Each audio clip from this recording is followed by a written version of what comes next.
Scenes of jubilation and celebration as the victorious Sri Lankan T20 side returned to the island early this morning, where they received a warm welcome at the Katunayake International Airport. Well, hello there and a very good evening. You're with Primetime News on TV1 and Shakti TV. I'm Dasni Akalda. I'm Ramesh Shirugal Bandara. Let's start off with a look at tonight's headlines. Navy arrests 18 persons for attempting to illegally travel to New Zealand. Statements recorded from 22 persons over the shooting of the Batticaloa District Director of the LRC.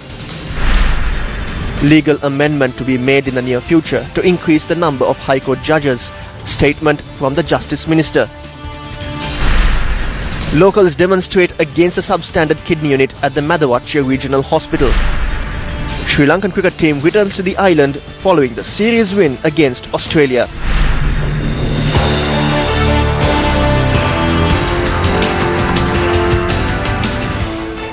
Police have commenced an operation to arrest a human trafficker.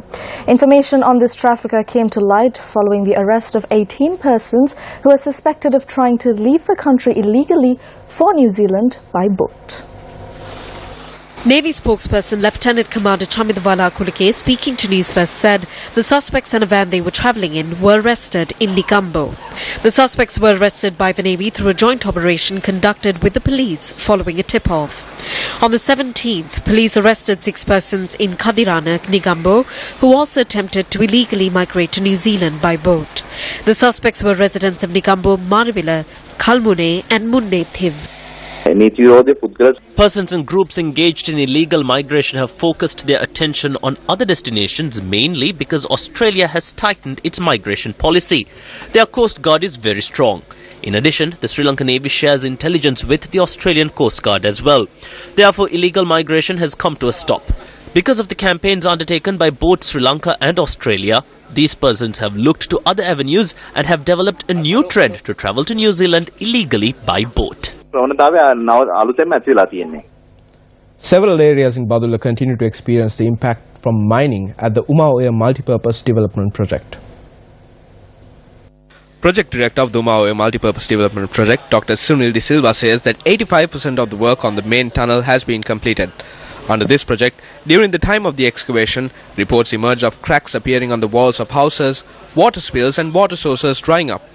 Around 100 houses in the Ambadandagama area in Bandarawala have experienced cracks, while some areas are caving in. There was no water at all in the river this morning.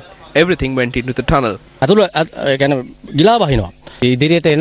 large amount of water flows down Kirinduwa. If water starts flowing down this hole, the disaster would be unimaginable. Farmlands and houses have been destroyed. We are living with an impending disaster at our doorstep. Several large cave-ins were reported during the first quarter of last year. The National Building Research Organisation announced back then the reason for the cave-in was sand falling into the limestone caves. However, many such incidents were reported from the Central Hills, and water springs in many areas also dried up. Another 6-kilometer stretch needs to be tunneled to complete the main tunnel of the project, and work has come to a standstill as a result of a leak inside the tunnel. When contacted, Project Director Dr. Sunil De Silva said that after sealing off the leak, tunnelling would continue. Umaoya Multipurpose Project, funded by the Export Development Bank of Iran, commences. 1,200 families affected as a result of environmental and social issues. Water leak at the Umaoya Multipurpose Project worsens. On a number of occasions, locals take to the streets demanding compensation for the damages caused by the Umaoya Multipurpose Project. As excavation sites cannot be shut down, work on the project goes ahead. Cave-ins reported at the Aravatta village in Bandarawala. Cracks reported on the walls of houses in and around Bandarawala. Heel train station impacted by the project. While mining goes on ahead underground, what will be the fate of the people above ground? At least 800,000 persons have been affected by arid weather across the country, with the Disaster Management Centre announcing that it has affected persons from 16 districts. The following report is of persons residing in 2 separate areas facing a severe crisis in obtaining drinking water. Around 400 persons from the Dampitiya, Wagama and Italawatta villages in the Kurunagala district are facing an issue in gaining access to clean drinking water. මගේ දරුවා පවා අද ඉස්කෝලේ ඇවිල්ලා දුවගෙන බලාගෙන ඉන්නේ මට වතුර ටික නැතිව බලාගෙන එයා ඇදලා දෙන්න මට මේක එකක් ගෙනියන්නත් බෑ භාගයක් පුරවගෙන යන්නේ සමහර වෙලාවට ගෙනියනකොට වැටෙනවා. As a result of the dry spell, many water springs have dried up, leaving the locals with only this well to obtain water to quench their thirst. සතාසි උපාවොත් මැරෙන තරමට මේ බල්ලෝ හිටන් අපි පිටිපස්සෙන් වතුර ටික ඉල්ලගෙන පේනවනේ ඇවිල්ලා ඉන්න සෙනග කන්දරාව ඉතින් මේ ලිඳේ වතුර ටිකක් ඉවර වුණොත් අපිට ඉතින් මේ වහ තමයි කණ්ඩ වෙන්නේ.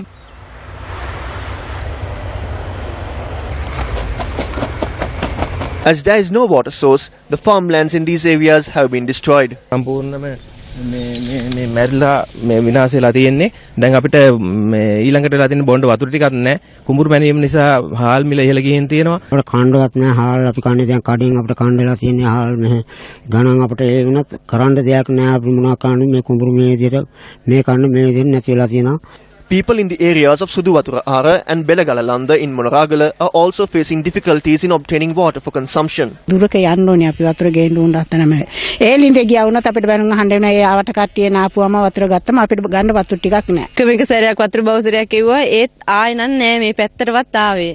The Department of Meteorology predicts that rains would increase in the southern parts of the country with spells of showers to be experienced in the eastern and Nuwa provinces and the Hambantota district. From the lack of water to another issue plaguing rural Sri Lanka, locals worked tirelessly to drive away a wild elephant herd that encroached the Palugaswewa area in Kakirava. According to the locals, a herd of 60 wild elephants stormed into the area yesterday. We have no way of sleeping because of the elephants. The wildlife officers do not respond. We are living amidst the greatest of difficulties. We need to protect our crops. We drove the elephants back to the wild, but they continue to come back. There is no way of protecting the crops. When we were driving the herd away, a bull elephant and 2 other elephants made their way around back to the fields again. They destroyed my cultivation. They turned back after we lit a cracker. They damaged the tree on their way back because of the anger they have.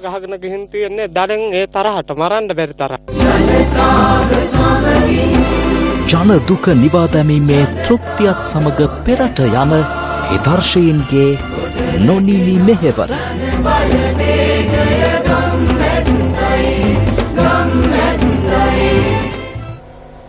On to a headline-making story. Authorities are yet to make an arrest in connection to the shooting of the Batiklo District Director of the Land Reforms Commission, Nesakumar Vimalraj. Police spokesperson DIG Priyantha Jayakodi said that statements had been recorded from 22 persons in connection to the shooting. Taking into account the safety of Batiklo District Director of the Land Reforms Commission, Nesakumar Vimalraj, who was shot at on Wednesday, he has been moved to Colombo where he is being treated at a private hospital under police protection. He is a representative of the LRC and he was shot at. We still have not been able to locate the shooter. Taking his safety into consideration, we have moved him to a private hospital in Colombo. His condition is not serious. He is being treated and will recover soon. I am disappointed that such events continue to take place. Police media spokesperson DIG Priyantha Jayakodi said the CID has also commenced investigations into the shooting.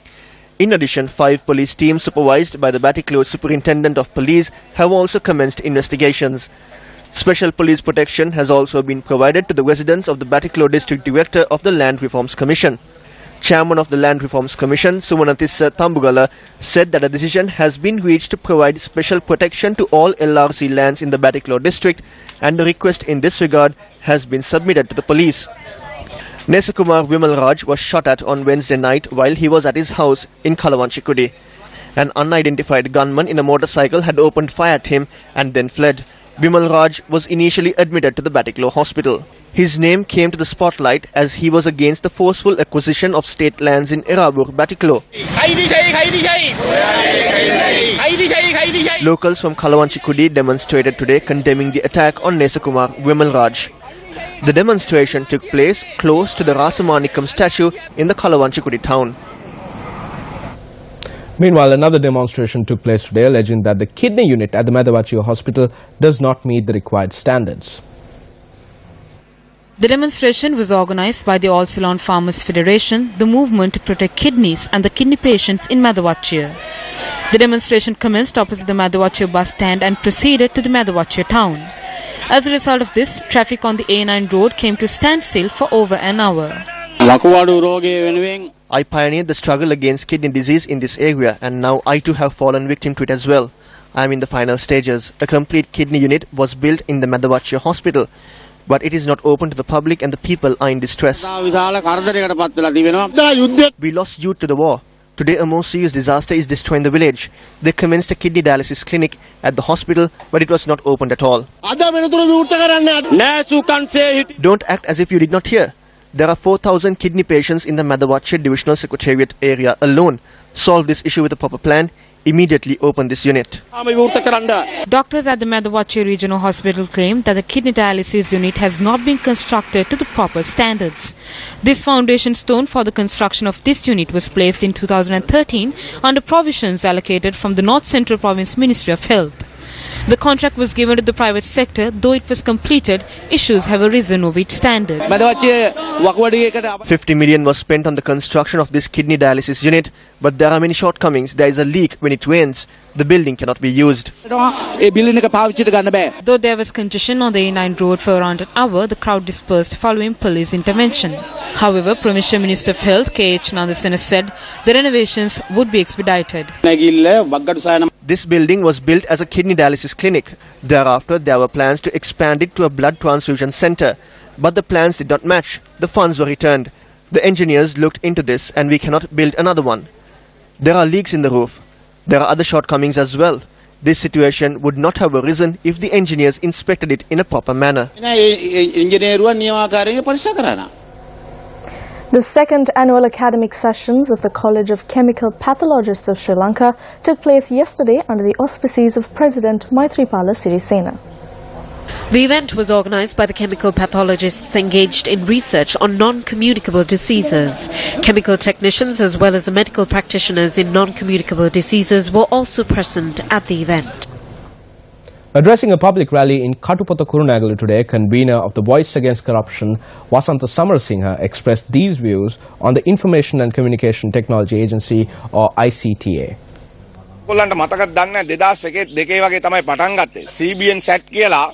Do you recall in 2001 and 2002, there was a company called CBN Sat which began dealing with spectrum and communication using satellite technology.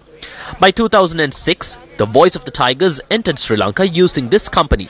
It was then that this company was stopped. The spectrum allocations were taken back. The same person who dealt with the Voice of the Tigers in Canada has now taken the reins of the ICTA. There is another group called the Rama Corporation. They have signed a deal with them to implement the Google Lood project. What is going to happen? This is a scam. They are attempting to procure our spectrum, hand it over to a different company and take control of the communication network in the country. An event was held in Ratnapura today under the auspices of former President Mahinda Rajapaksa. The event was held to declare open a public market complex in Ratnapura.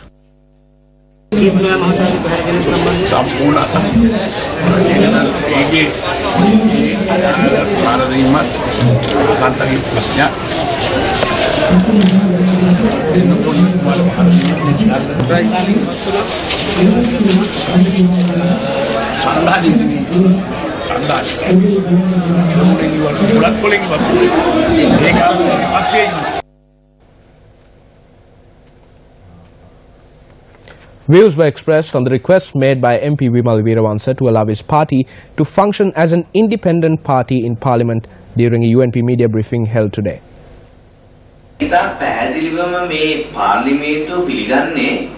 It is clear that Parliament only accepts political parties that contested for the election.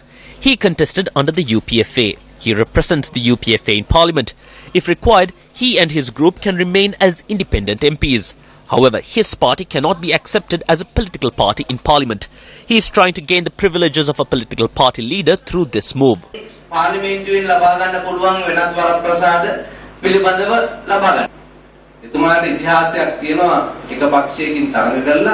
He has a history of contesting from one party, stabbing it in the back and moving on. This is what he has done throughout his career. It was with great difficulty that the JVP made him an MP and gave him prominence as a national leader. However, he betrayed them. Now he is trying to do the same thing with the UPFA.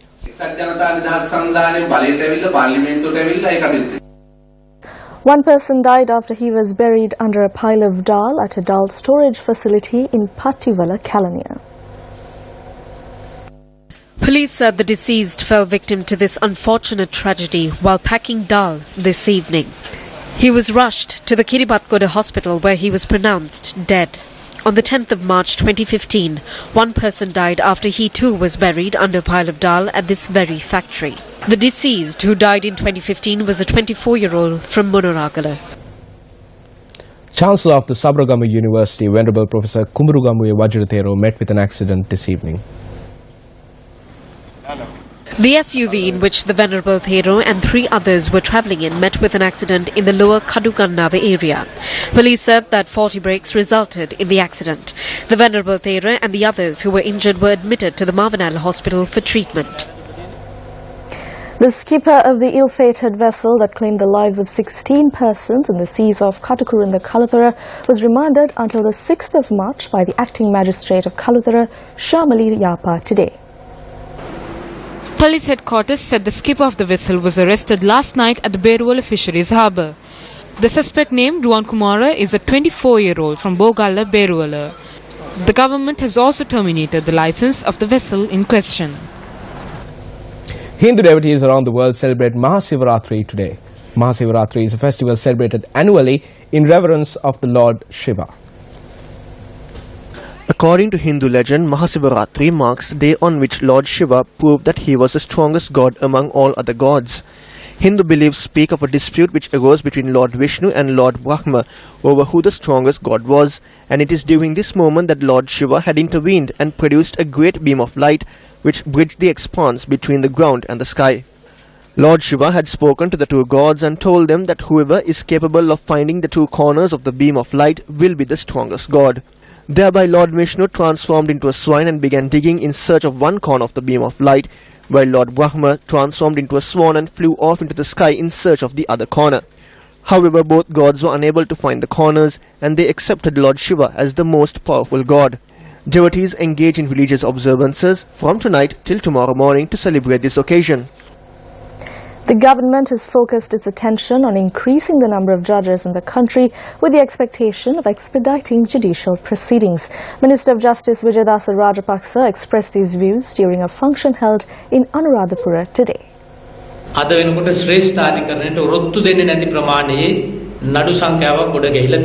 The Supreme Court is struggling to handle the number of cases being brought before them. The caseload is so great that 11 judges cannot complete these proceedings. We intend to create a massive change in the judicial system through the new constitution. We hope to increase the number of Supreme Court judges through the constitutional amendment. This is the only way in which we can reduce the time taken on each case. We also hope to draw up legislation which will allow us to increase the number of High Court judges from 75 to 85. The Minister of Justice also noted that attention has been focused on creating separate areas in court complexes which could be used to protect the identity of testifying witnesses.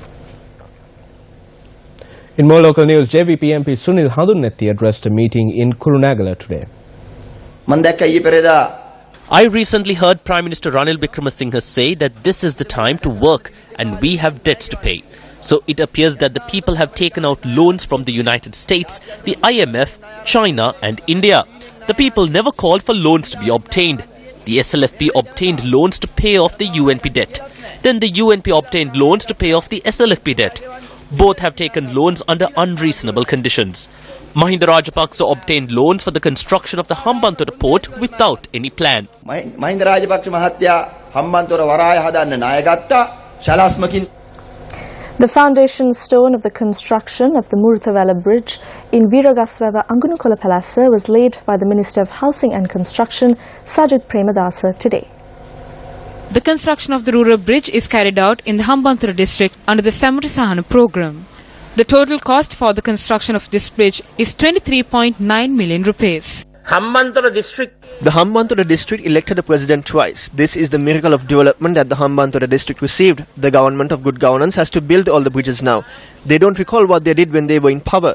They speak of looting the national resources. We need to create a center for the protection of national resources. That group engaged in two-tongued politics. We are not misusing national resources and we are not extorting national resources. It's time now for the speech of the week.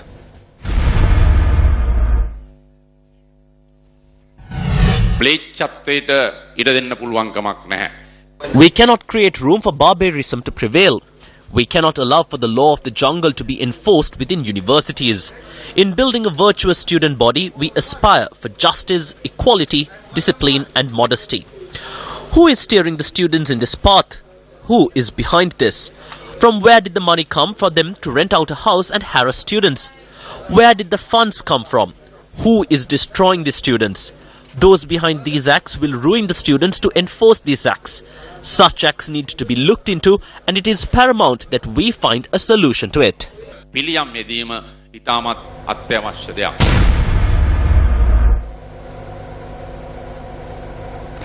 unveiling of the Sri Lanka rubber industry master plan took place under the auspices of the Prime Minister yesterday.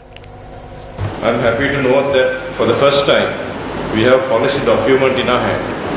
We actually haven't got a policy document yet for the coconut and the tea sectors yet, but I think such a policy document is very important as a theoretical underpinnings of any action plan is based on policy and theory. The amount of rubber that has been introduced in Sri Lanka has been coming down steadily, as Mr. Parmanitana mentioned, but as a value added, Sri Lanka has close to $1 billion now. If the rubber master plan is properly implemented, we can probably hit about $3 billion in about 6 to 7 years time.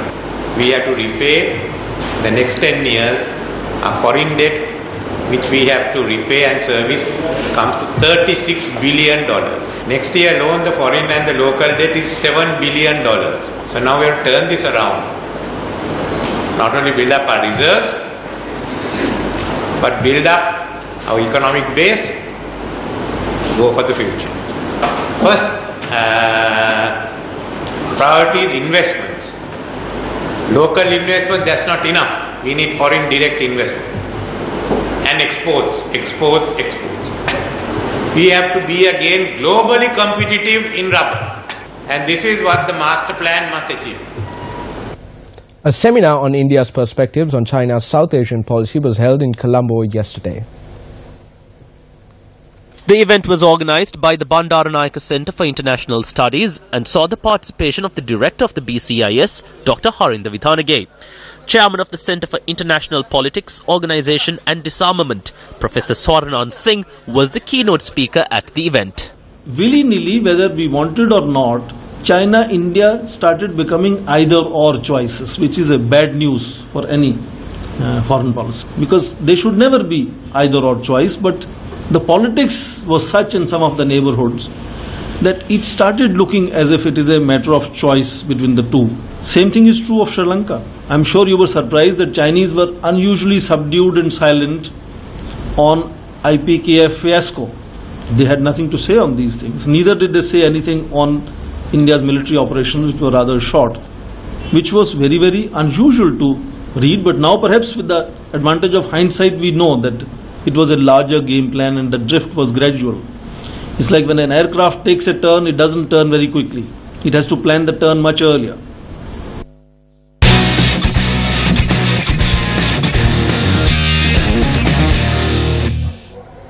The victorious Sri Lankan cricket team returned to the island this morning following their successful tour of Australia.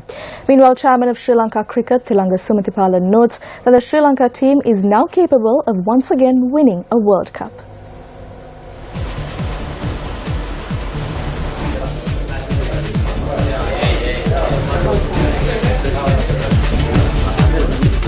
The team led by Upul Tharanga that secured a 2-1 T20 series win against Australia returned to the island early this morning. We are very happy to have won a series in Australia. It is not easy to win against them in Australia. We played together as a unit. Everyone wanted to win the series. We were able to overcome this challenge thanks to everyone working together. We wanted the first game at the MCG to mark the beginning of the next 5-year plan for this team. We were able to win that game and win the series. We can use this victory as a foundation to move ahead.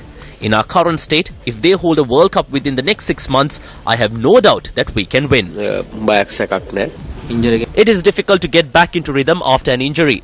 Everyone knows that I wasn't able to perform well. This is a chance that I got after 1.5 years. I did my best. If I get the chance to compete once again, I will be able to perform better. Meanwhile, Sri Lankan cricket coach Graham Ford expressed his views on the upcoming series against Bangladesh. As far as the Bangladesh series, a real challenge ahead of us. They have been playing test match cricket, so we start with tests, which is going to be a bit of a rush to get ourselves prepared for that. And also some of our players coming back from conditions, non-Sri Lankan conditions, so they're going to have to adjust quite quickly, but I'm pretty confident that will happen. And we're going to have to really get focused. I'm very happy, especially because we were able to win the series in Australia. It is not an easy task. I was very happy to have been adjudged the man of the series as well. During the second game, we lost 5 wickets for 40 runs. I wanted to just bat for 20 overs. That is why we were able to win. During the partnership with Kapugedera, we realized that if we could get 100 runs without losing a wicket, then we could reach the target. That was the plan. We reached the goal because of everyone's support.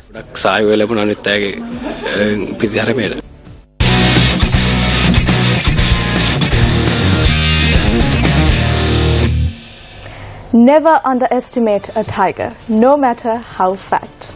At the Siberian Tiger Park in China, the tigers managed to track down a drone sent up by the park rangers and bat it out of the air. Naturally, the tigers tried to eat it. Well, the footage has been caught on camera and we have it for you. The battle between nature and technology. For the Newsfirst team, I'm Ramesh Rugal Bandara. And I'm Dasni Apalda. Good night.